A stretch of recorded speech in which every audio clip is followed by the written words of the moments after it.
संसार में दो तरह के लोग होते हैं, एक भाग्यवादी और एक पुरुषार्थी। भाग्यवादी वो जो भाग्य में विश्वास रखते हैं, उन्हें लगता है कि भाग्य में जो होगा वो मिलेगा और भाग्य में नहीं होगा तो नहीं मिलेगा। जबकि पुरुषार्थी अपनी मेहनत पर, अपने पुरुषार्थ पर विश्वास रखते हैं। उनका मानना ये होता है कि भाग्य भी हमारे मेहनत से ही बनता है। जैसी हम मेहनत करेंगे, जितना प्रयास करेंगे, उतना ही हमारा भाग्य उज्जवल होता जाएगा। तो आज मैं चित्रा बंसल, आपकी हिंदी की अध्यापिका, आपकी हिंदी की पुस्तक उल्लास का जो पाठ पढ़ाने जा रही हूँ, उसमें लेखक ने बहुत ही खूबसूरती के साथ हमें ये बताया है कि जीवन में दो चीज़ें बहुत महत्वपूर्ण हैं, एक समय और दूसरा है धन। समय का भी और धन का भी हमें बहुत सोच समझकर सही इस्तेमाल करना चाहिए। क्यों और कैसे, चलिए पाठ को पढ़ते हैं और समझते हैं। पाठ का शीर्षक है संपत्ति। चलिए पढ़ना शुरू करें। एक बार एक व्यक्ति अरस्तु के पास आया। अरस्तु यूनान का प्रसिद्ध दार्शनिक था। लोग उसके पास नाना प्रकार के मतलब विभिन्न प्रकार के प्रश्न लेकर आया करते थे। वह सबको उचित सलाह दिया करता था। उसकी पत्नी बड़ी झगड़ालू थी। अरस्तु पत्नी की झगड़ालू बातें सुनकर परेशान बैठा था। उस व्यक्ति ने अरस्तु के पास आकर कहा, मैं बड़ा गरीब आदमी हूँ। अरस्तु बोला, प्रिय भाई, मैं स्वयं निर्धन हूँ, तुम किसी धनवान से जाकर यह कहो। मैं मांगने नहीं, आपसे जानने आया हूँ कि मैं धनवान कैसे बन सकता हूँ। संपत्ति मेरे पास किस प्रकार आ सकती है। अरस्तु कुछ पल मौन रहने के बाद बोला, हाँ, तुम संपत्ति पा सकते हो, धनवान बन सकते हो। हाँ, इस समय तुम्हारे पास क्या है?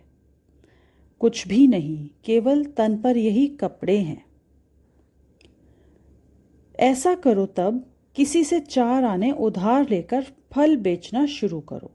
5 आने होंगे तब 1 पैसा खाना और बाकी सब फिर लगा देना। बाद में उधार के 4 आने भी चुका देना। खाने का यह नियम याद रखना, बराबर व्यापार करना, बढ़ाते जाना। तो अरस्तु कौन थे? यूनान के एक दार्शनिक थे। एक व्यक्ति उनके पास आकर क्या बोला कि वह बहुत निर्धन है और उनसे वह उपाय पूछने लगा कि वो क्या करे कि वह धनवान बन जाए। तो अरस्तु ने उसे क्या कहा कि वह 4 पैसे उधार ले, फल बेचना शुरू करे और जब फल उसके 5 आने में बिक जाएं तो 1 आना वह अपना पेट भरने के लिए इस्तेमाल करे और बाकी पैसों से फिर फल खरीदे और इस तरह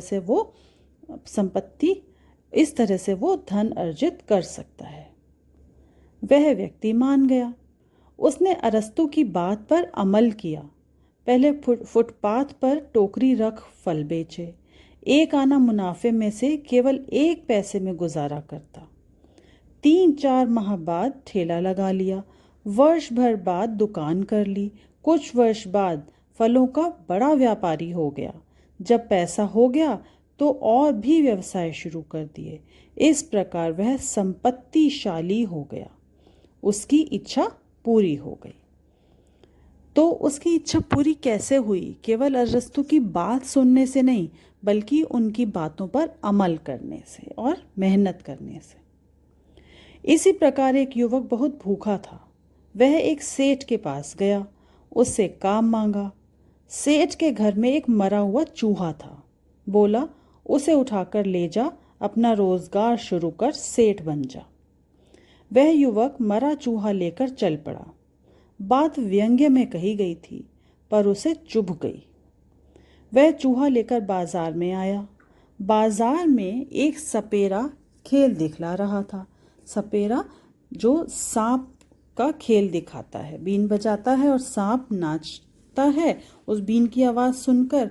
तो इस तरह से सपेरा सबका मनोरंजन करता है।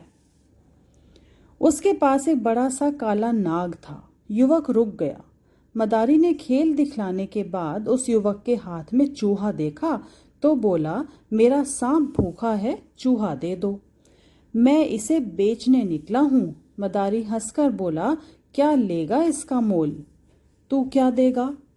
1 पैसा, मदारी ने कहा। ला दे। युवक ने चूहा बेच दिया। सोचिए, एक मरा हुआ चूहा जो सेठ ने हंसी हंसी में उसे दिया था, उसी को उस युवक ने मदारी को बेच दिया। 1 पैसा लेकर वह चने की दुकान पर गया। चने खरीदकर एक मंदिर के पास आया। वहां लोग पंछियों को दाना देते थे और सरोवर की मछलियों को चने खिलाते थे। चने उसने 2 पैसे में बेच दिए। फिर वह चने लाता, बेचता। इस प्रकार अधपेट रहकर उसने पैसा जोड़ लिया और रोजगार किया। करते करते बड़ा व्यापारी हो गया।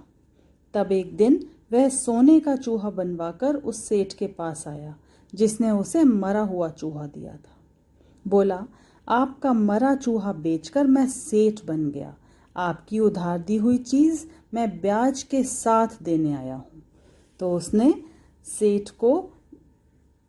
तो वह सेठ के पास यह दिखाने के लिए गया कि किसी दिन उसने उसकी गरीबी का, उसकी लाचारी का मजाक बनाया था, पर उसने उस मजाक में किए गए काम का भी किस तरह से लाभ उठाया और आज वो कितना बड़ा व्यापारी बन गया है, एक सफल व्यक्ति बन गया है। सेठ खुश हो गया। उसने सोने का चूहा लेकर रख लिया, पर उसे खाली न जाने दिया। बोला, आज से तुम यहीं रहोगे। और सेठ ने अपनी कन्या का विवाह उसके साथ कर दिया। तो सेठ ने ऐसा क्यों किया होगा कि उसने देखा कि वह युवक कितना समझदार है, कितनी चतुराई से, कितनी समझदारी से उसने एक मरे हुए चूहे को ही बेचकर और इतना बड़ा धीरे धीरे अपना व्यापार बढ़ा लिया है। इन लोक कथाओं को पढ़कर आपको आश्चर्य हो सकता है। ये वास्तव में सच्चाइयां हैं। करने वाले चमत्कार कर जाते हैं। और वो करने वाले कौन होते हैं? जो अपनी मेहनत पर विश्वास रखते हैं, अपने विवेक से काम लेते हैं। हेनरी फोर्ड संसार की सबसे बड़ी मोटर कंपनी का मालिक पहले फुटपाथ पर साइकिल के पंचर बनाया करता था। क्या हेनरी फोर्ड की कथा चूहे वाले युवक से मेल नहीं खाती? संसार के प्रत्येक करोड़पति का इतिहास निर्धनता की सीढ़ी से शुरू होता है। एक के बाद एक वह सीढ़ियां चढ़ता गया और अंततः करोड़पति बन गया। उसके पास संपत्ति आ गई। आखिर कैसे और क्यों? यही एक पहेली है जिसे समझना आवश्यक है। जब तक आप इस पहेली को समझ न लेंगे, बात आपके पल्ले नहीं पड़ेगी। आखिर संपत्ति आती किस प्रकार है? एक कहानी की तरह से इस बात को सुनना तो बहुत आसान है। दूर दूर से हम ये सुनते हैं कि वो व्यक्ति गरीब था और इतना अमीर हो गया और हम हैरान हो जाते हैं। पर इन बातों को समझने की ज़रूरत है कि आखिर ऐसा होता क्यों है और किन लोगों के साथ ऐसा हो सकता है। आपके पास कुछ नहीं है, उसके बाद भी आप संपत्तिशाली होना चाहते हैं। आप संपत्ति के इच्छुक हैं। संपत्ति ऐसी चीज़ नहीं है कि आपको रास्ते में पड़ी मिल जाए या किसी पेड़ पर पैदा होती है कि आप गए और तोड़ लाए। संपत्ति का अपना एक सिद्धांत है, यानी एक नियम है। उसका एक नियम है। उपर्युक्त दोनों लोक कथाओं में इस नियम का पालन किया गया है। पहली बात कर्म, कठोर परिश्रम, और दूसरी महत्वपूर्ण बात संपत्ति का जमा और खर्च। यानी कि लेखक क्या कह रहे हैं कि संपत्ति यदि आपको कमानी है, यदि आपको धनवान बनना है, तो 2 बातें हैं। पहला कर्म करना, कठोर परिश्रम करना, और दूसरा संपत्ति को जमा करना, सोच समझकर खर्च करना। खर्च की एक सीमा आवश्यक है। रुपए में से केवल 1 अंश अर्थात 100वां भाग खर्च और शेष जमा करने पर ही आदमी शनय शनय मतलब धीरे धीरे संपत्तिशाली बनता है। खर्च निम्नतम स्तर पर आवश्यक है। पूंजी अधिक से अधिक बनाई जाती है। जब तक ऐसा नहीं होगा, संपत्ति पास नहीं थम सकती है। हमारी सबसे बड़ी कमज़ोरी यही है, यानी लोगों के पास जब पैसा आ जाता है तो वे अंधाधुंध उसको खर्च करते हैं, और जब बेहिसाब खर्च किया जाता है तो चाहे कितनी भी संपत्ति हो, एक ना एक दिन वो कम हो जाती है और बड़े से बड़े धनवान व्यक्ति को भी निर्धन बना सकती है। पैसा कमाना सरल है, उसे बचा कर रखना और बढ़ाना सरल काम नहीं है। यह एक सच्चाई है। सबसे बड़ा महत्वपूर्ण सूत्र पैसा बचाना और बढ़ाना है। जब तक आप ऐसा नहीं करते हैं, आप संपत्तिवान नहीं बन सकते हैं। तो लेखक ने कहा कि पैसा कमाना तो आसान है, या फिर आपको धन मिल जाए कहीं से, वो भी ठीक है, लेकिन उस पैसे को किस तरह से बचा कर रखना है और किस तरह से खर्च करना है, कैसे उसको बढ़ाना है, ये समझदारी की बात है। खाना, कमाना और अपना दैनिक खर्च चला लेना तो सबको आता है। किसी न किसी प्रकार हर तबके के आदमी का समय कट ही जाता है। सबसे बड़ी बात प्रगति की है। प्रगति वे करते हैं जो अपनी कमाई के खर्चे में कटौती कर उसको मूल पूंजी में मिलाते हैं। यहीं पर सबसे बड़ी सफलता और संपन्नता का राज छिपा हुआ है। यानी कितना हम कमा रहे हैं, उसमें से कितना खर्च कर रहे हैं और कहाँ खर्च कर रहे हैं, और जो बचत कर रहे हैं वो बचत भी किस रूप में कर रहे हैं, ये समझने की बात है। बूंद बूंद करके घड़ा भरता है, इस बात को हम सब जानते हैं। इसके बावजूद हम इस पर अमल नहीं करते। देखिए, जानते तो हम बहुत कुछ हैं, पर बात वहाँ अटक जाती है कि जब उन जानी हुई बातों पर हम अमल नहीं करते हैं। जो अमल करते हैं, संपत्ति बाद में उनके चरणों पर लौटने लगती है। वास्तविकता यह है कि एक बूंद का हम कुछ महत्व नहीं समझते, यहीं पर हम मात खा जाते हैं। एक बूंद से ही भंडार की उत्पत्ति है। एक अणु का कितना महत्व है कि वह सारी दुनिया को बर्बाद और तबाह करके रख सकता है। जब हम इसका महत्व जान लेंगे तो उसी दिन समझ लो कि मंजिल मिल गई।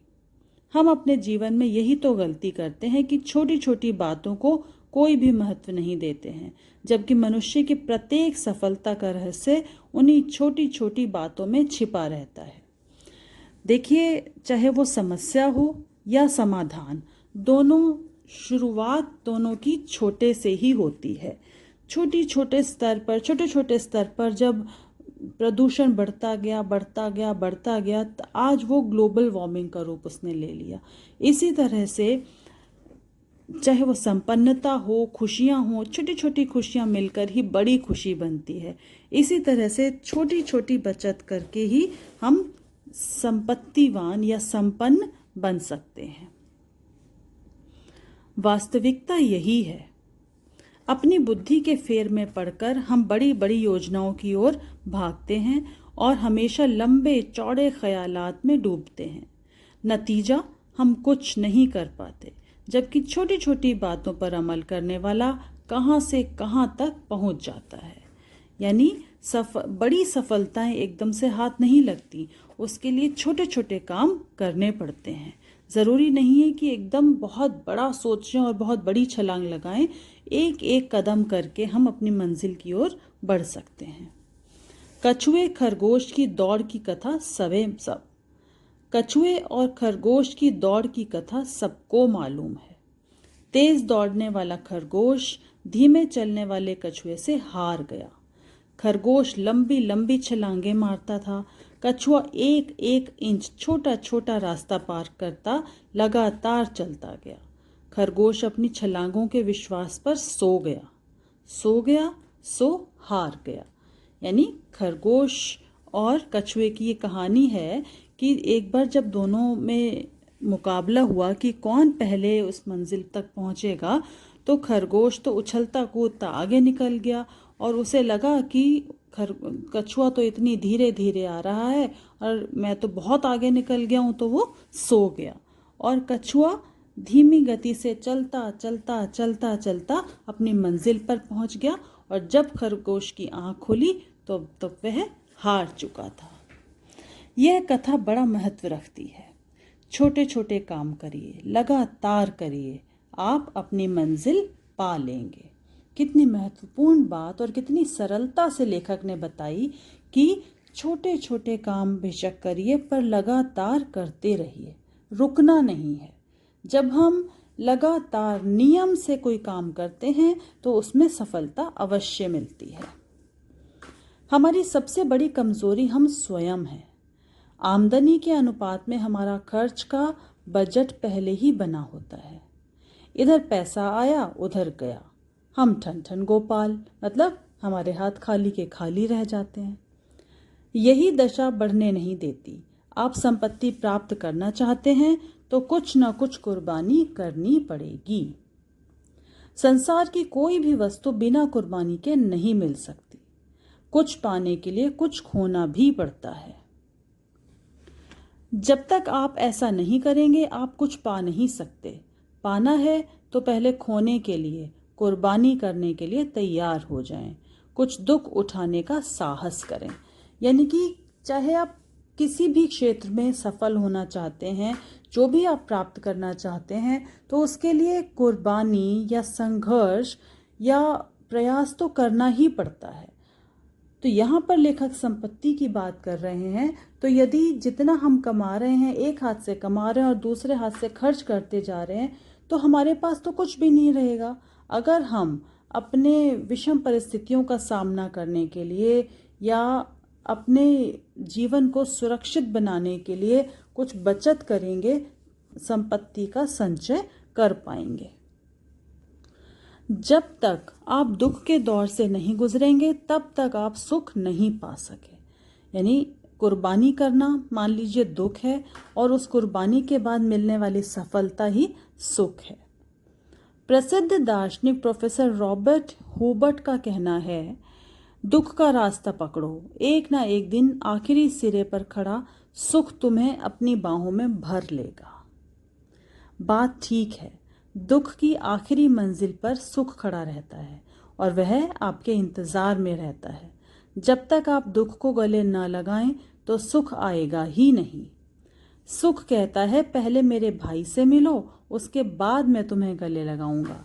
मतलब आप तैयार हों इसके लिए, सब कुछ मिलेगा आपको।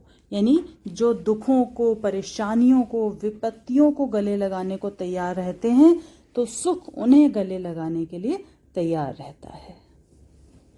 ऐसा कौन सा व्यक्ति इस दुनिया में है जिसने बिना दुख उठाए सुख पाया हो? शायद एक भी नहीं। आज का हर सुखी आदमी आपको यही जवाब देगा कि पहले उसने कितना दुख उठाया है। आप अपने को उसके लिए तैयार करो। इस बात का ख्याल रखो कि इस दुनिया में कोई भी वस्तु मुफ्त में नहीं मिलती है।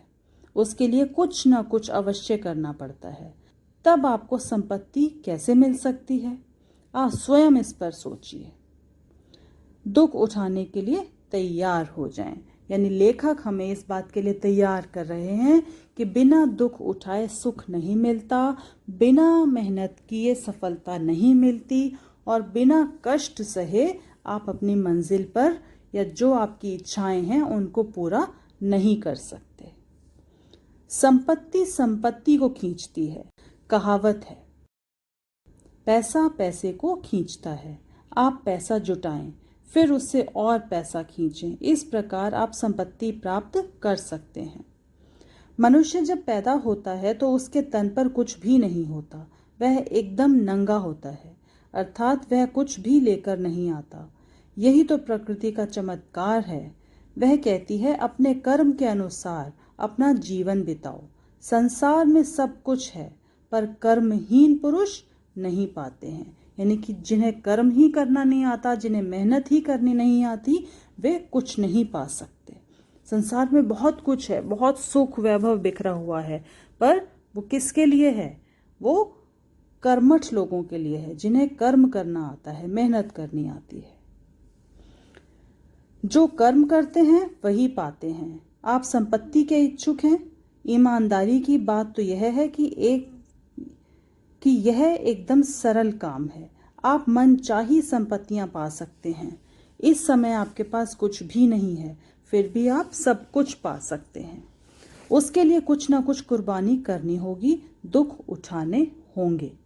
यानी लेखक हमें इस बात के लिए तैयार करना चाहते हैं कि आप जो कुछ चाहते हैं वो आपको मिल सकता है, पर उसके लिए प्रयत्न आपको ही करना पड़ेगा। बिना प्रयत्न किए, बिना साहस दिखाए कोई भी चीज आपको अपने आप नहीं मिल सकती।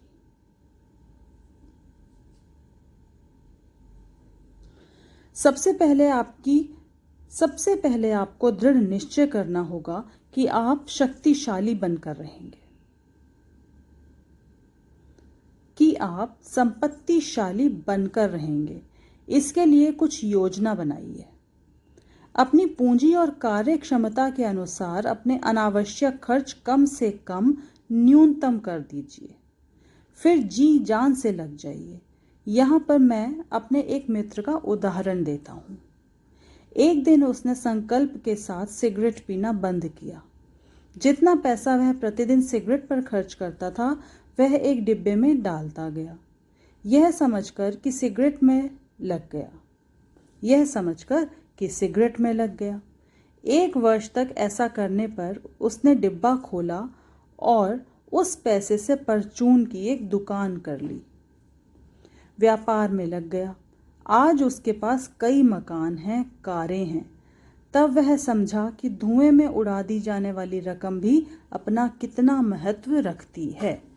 यानी जब तक वो सिगरेट पीता रहा तब तक हमेशा उसके पास धन का अभाव रहता था। एक सिगरेट छोड़ देने मात्र से उसकी कितनी बचत हो गई कि अपना मकान, दुकानें, गाड़ियां उसने तैयार कर ली। एक अर्थशास्त्री का कथन है कि मनुष्य का 87% खर्च अनावश्यक होता है। यानी हम जो भी कुछ खर्च करते हैं उसका एक बड़ा अंश ऐसा हम खर्च करते हैं जो कि ज़रूरी नहीं है, जिसके बिना भी जीवन बहुत अच्छा जिया जा सकता है। इतना पैसा वह अपने व्यर्थ के व्यसनों पर खर्च करता है। व्यसन मतलब आदतें। हमें जीवन में कुछ ऐसी आदतें पड़ जाती हैं जो हमें फिजूल खर्ची करने के लिए मजबूर कर देती हैं। मनुष्य की मूलभूत आवश्यकता क्या है, मतलब ज़रूरतें, बेसिक नीड्स। व्यक्ति को जीवन जीने के लिए कौन सी ऐसी आवश्यकताएं हैं जिन्हें पूरा करना ही पड़ेगा। भोजन और कपड़ा। कम से कम कीमत वाला शुद्ध और उचित भोजन, कम से कम कीमत वाले उचित कपड़े, बस यही 2 ज़रूरतें हैं जिनकी वह अपनी आमदनी के 13% व्यय से पूरा कर सकता है। आपसे ही एक सवाल पूछा जा सकता है, क्या 500 का सूट पहनना ज़रूरी है?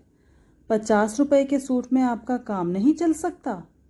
खाना आप घर पर बनवाएं और खाएं, वही खाना 5 सितारा होटल में खाना ज़रूरी है? जो चीज़ फुटपाथ पर आपको 1 रुपए में मिलती है, वही अगर आप बड़ी ठाट बाट वाली दुकान से लें तो 3-4 रुपए लगेंगे।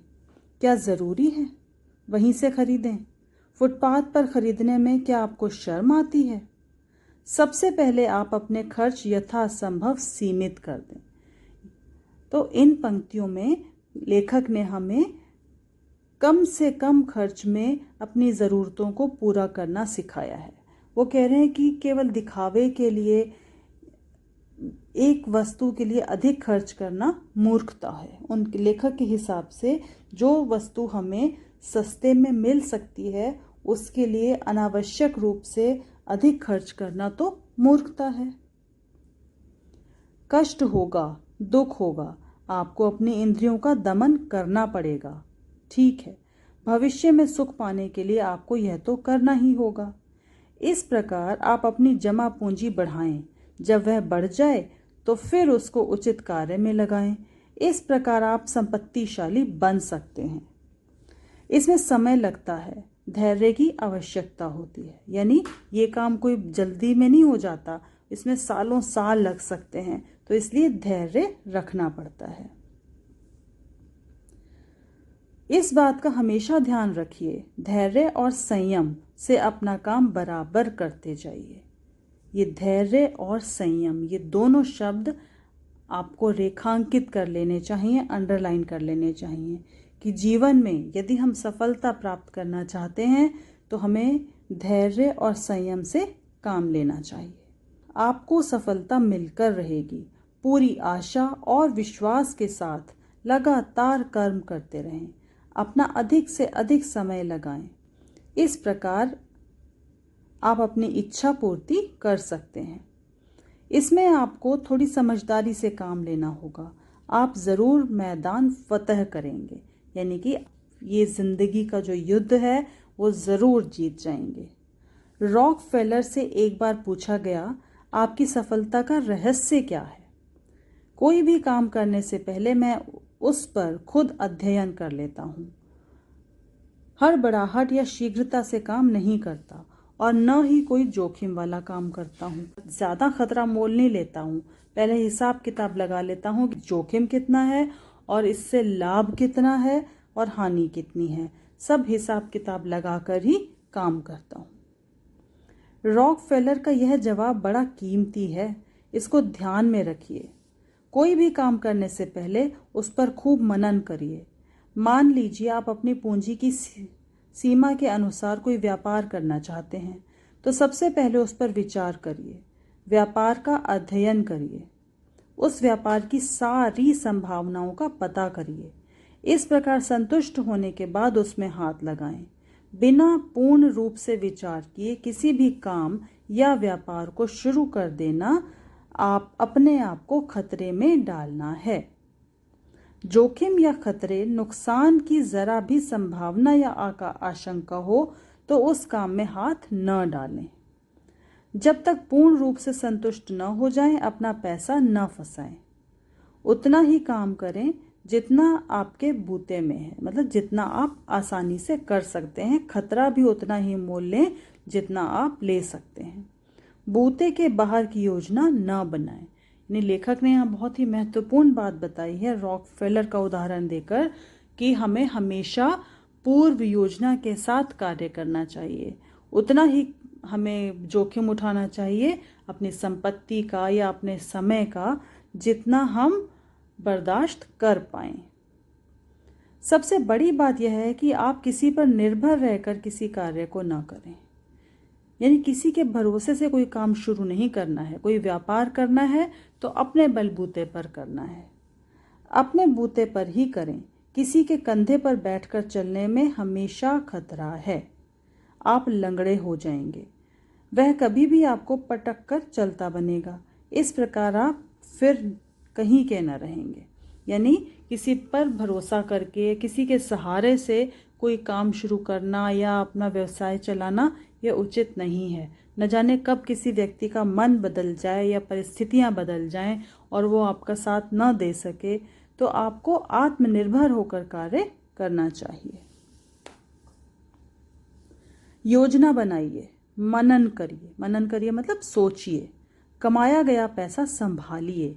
आने वाला पैसा मुट्ठी भींच कर रखिए। अनावश्यक रूप में एक पैसा खर्च मत करिए। एक नियम बनाएं कि इतना खर्च करूंगा, भले ही उसमें आपको केवल एक वक्त खाना मिले। मेरा एक मित्र है, मैं उससे मिलने गया। उस समय 2 बज गए थे। मेरा मित्र कार्यरत था। मैं जाकर बैठ गया। तभी उसकी पत्नी आ गई। खाना खा लीजिए। बस अभी आया, वह बोला। मैंने मित्र से पूछा, क्या बात है, अभी तक खाना नहीं खाया? वह मुस्कुराकर बोला, आज कुछ ऐसा चक्कर पड़ गया कि मैं उतने का काम नहीं कर पाया जितने का मैं खाना खाता हूँ। जब कर लूँगा तब खाना खाऊंगा। बस हो ही गया है। तो इस बात से क्या सीखने को मिला कि जितना हम कमा रहे हैं उससे अधिक हमें खर्च करने का अधिकार नहीं है। बात सुनकर मैं चुप रह गया। मित्र ने बतलाया, जब वह अपने खर्च के बराबर काम नहीं कर लेता तब तक खाना नहीं खाता। देखा आपने? इसी पर मैं अपने मित्र की सफलता का रहस्य समझ गया। जब तक आप इस प्रकार के सिद्धांत नहीं बना लेते तब तक आप जीवन में सफलता प्राप्त नहीं कर सकते हैं। यह एक मानी बात है, यानी यह आजमाई हुई बात है। कितनी कठोरता के साथ मेरे मित्र ने अपना नियम लागू कर रखा था। देखिए, एक बात होती है नियम बनाना और दूसरी मुख्य बात होती है उन नियमों का पालन करना। तो जीवन की सफलता का ये बहुत बड़ा रहस्य है कि हम अच्छे नियम बनाएं और उन पर सख्ती से चलें, उनका पालन करें। तो किसी भी क्षेत्र में यदि हम सफल होना चाहते हैं तो नियमों का पालन यानी अनुशासन में रहना बहुत जरूरी है। संपत्ति कोई बड़ी चीज नहीं है। कार्लाइल का कथन है, मनुष्य का धनवान होना उसके भाग्य पर नहीं निर्भर करता, उसके कर्म और सूझबूझ पर निर्भर करता है। सूझबूझ को ही लोगों ने भाग्य की संज्ञा देकर बहुतों को गुमराह कर रखा है। वास्तव में कार्लाइल के इन शब्दों को सोने के अक्षरों में लिखकर रखना चाहिए। कर्म और सूझबूझ ही मनुष्य को संपत्तिशाली बनाते हैं। यानी संपत्ति या कोई भी सुख जो हमें मिलता है वो केवल भाग्य से नहीं मिलता, बल्कि हमारे कर्म और हमारी सूझबूझ यानी समझदारी से मिलता है। वास्तव में भाग्य नाम की कोई चीज नहीं है। लगातार कर्म करें, अधिक से अधिक समय लगाएं, सब कुछ आपके पास चला आएगा। आप चाहें कि बिना हाथ पैर हिलाए घर बैठे आपके पास सब कुछ आ जाए तो असंभव है। बचपन में सुनी एक लोक कथा आपको बतलाता हूं। दो मित्र थे। एक मित्र बोला, तेरा भाग्य खराब है। मैं भाग्य को नहीं मानता, साबित कर इस बात को, चल मेरे साथ। तो दोनों मित्रों के बीच में बात हो रही है। एक कह रहा है तेरा भाग्य खराब है और दूसरा कहता है मैं भाग्य को नहीं मानता। तो वो उसको साबित करने को कहता है। भाग्य को न मानने वाला एक आम के पेड़ के नीचे ले आया उसको। खूब पके आम लटके थे और हवा के झकोरों से टूट टूट कर गिर रहे थे। मित्र बोला, तू लेट जा, मुंह खुला रख, तेरे भाग्य में आम होगा तो मुंह में आकर गिरेगा। मित्र मान गया और लेट गया। वह शाम तक पड़ा रहा, एक भी आम उसके मुंह में आकर न गिरा। दूसरा मित्र आम उठाकर खा गया। अंत में भाग्य को मानने वाला मित्र हार गया, यानी उसने ये बात मान ली कि भाग्य जैसी कोई चीज नहीं होती। अगर हमें कुछ पाना है तो मेहनत करनी पड़ती है। भाग्य बड़ा या कर्म? इस प्रश्न का यही उत्तर है कि भाग्य नहीं, कर्म बड़ा है। कर्म के बल पर आदमी अपने भाग्य को भी बदल सकता है। अतएव हमेशा कर्म पर विश्वास रखें। जब तक आप कर्म ना करेंगे आपको कुछ ना मिलेगा। कर्म की दुनिया है, यानी कि ये पूरी दुनिया जो है, ये पूरा खेल कर्म का ही है। और यदि हम कहते हैं कि भाग्य होता है तो वो भाग्य भी हम अपने कर्म से ही बनाते हैं। अतएव मेरे दोस्त, कर्म करो, संपत्ति मुफ्त में नहीं आती है। आपको कर्म करने से ही कुछ मिल सकता है, और वह भी कठोर कर्म। जब तक अपने पर नियंत्रण रख आप कठोर कर्म नहीं करेंगे आपको कुछ नहीं मिल सकता। यानी दोनों बातों का ध्यान रखना है, एक तो कर्म करना है और दूसरा अपने पर नियंत्रण रखना है। कठोर परिश्रम में बड़ा सुख है। जो कठोर परिश्रम से घबराते हैं वे मूर्ख हैं। श्रम में बहुत आनंद है। कठोर श्रम करने वाला बड़े ही सुख की नींद सोता है। कम श्रम करने वाले को देर से नींद आती है। कठोर श्रम से आपका मन पूर्ण रूप से खुश भी होता है। एक बार आप ऐसा करके तो देखें। यानी आप देखते होंगे कि जब किसी दिन हम कुछ काम नहीं करते हैं मेहनत वाला, तो रात को बिस्तर पर लेटकर करवटें बदलते रहते हैं पर नींद नहीं आती है। और जिस दिन खूब मेहनत करके बिस्तर पर सोने जाते हैं तो पलक झपकते ही नींद आ जाती है, और उसमें कितना सुख, कितना आनंद मिलता है। खूब मेहनत करिए और सुख पाइए। रॉबर्ट मैकाले का कथन है कि सप्ताह के 6 दिन सोम, मंगल, बुध, गुरु, शुक्र, शनि मैं कसकर मेहनत करता हूँ। रविवार जमकर आराम करता हूँ। इस प्रकार आराम का भी वास्तविक सुख पाता हूँ। यानी जो पूरे हफ्ते ही आराम करता रहेगा उसे पता ही नहीं कि आराम में कितना सुख है। आराम का असली सुख वही महसूस कर सकता है जिसने खूब मेहनत करके उसे पाया हो। 6 दिन कठोर परिश्रम, 7वें दिन आराम करके तो देखें, आपको मजा आएगा। साथ ही साथ पूरे सप्ताह के लिए आपको काम करने की शारीरिक ऊर्जा भी प्राप्त होगी। इस प्रकार की दिनचर्या अपनाएं। रॉबर्ट मैकाले की बात पर मैं स्वयं अमल करता हूँ, बड़ा आनंद है जीवन में। तो लेखक कह रहे हैं कि वो स्वयं भी ऐसा ही जीवन व्यतीत करते हैं कि खूब मेहनत करने के बाद आराम करते हैं, फिर उन्हें असली आनंद का अनुभव होता है। मेरे मित्र, संपत्ति ही क्यों, दुनिया की प्रत्येक वस्तु आप प्राप्त कर सकते हैं, सब कुछ आपको मिल सकता है, आप अपना हर सपना पूरा कर सकते हैं। आप एक बार संकल्प तो कर लें और करके देखें। अपनी परिश्रम शक्ति में कंजूसी न करें, भावनाओं के उफान में न बहें, इस प्रकार आप अपना नुकसान करेंगे। कुछ लोग भावना के उफान में बह जाया करते हैं। शुरू शुरू में बड़ा जोश खरोश रहता है, खुद काम करते हैं, पर कुछ समय बाद उनका जोश दूध में आए उबाल के समान खत्म हो जाता है। इस प्रकार के व्यक्ति तब कहीं के नहीं रहते। अतएव दूध में आए उबाल के समान आप कभी भी कार्य न करें। पहले संकल्प कर लें खूब दृढ़ता के साथ, तब काम में लगें। अगर बाद में चलकर ठंडे ही पड़ना है तो बेहतर है आप काम ही ना करें। काम में अपना हाथ ही ना डालें, हाथ खींच लें, मतलब पहले ही पीछे हो जाएं। अगर आपको मेहनत करनी नहीं आती है तो काम को शुरू ही ना करें। भावना में बहकर काम करना हमेशा नुकसानदायक होता है। अतएव पहले निम्न बातों पर खूब विचार कर लें: दृढ़ संकल्प, अटूट इच्छा शक्ति, अनवरत कार्य और निरंतर सतर्कता। तो लेखक ने ये 4 बातें बताई हैं कि किसी काम को शुरू करने से पहले इन 4 बातों को पर खूब अच्छे से विचार कर लें कि आप ये काम कर पाएंगे या नहीं। पहला है दृढ़ संकल्प, यानी कि ठान लें, बिल्कुल दृढ़ निश्चय करके फिर काम को शुरू करें। अटूट इच्छा शक्ति, की वास्तव में आपकी इच्छा है उस काम को करने की, तभी आप उसको शुरू करें। अनवरत कार्य, अनवरत मतलब लगातार उसमें काम करना पड़ेगा, मेहनत करनी पड़ेगी, ये सोचकर काम को शुरू करें। और निरंतर सतर्कता, मतलब लगातार सतर्क रहें, सावधान रहें, कोई चूक नहीं होनी चाहिए, भूल नहीं होनी चाहिए। कोई भी कार्य करने से पहले दृढ़ संकल्प की आवश्यकता है।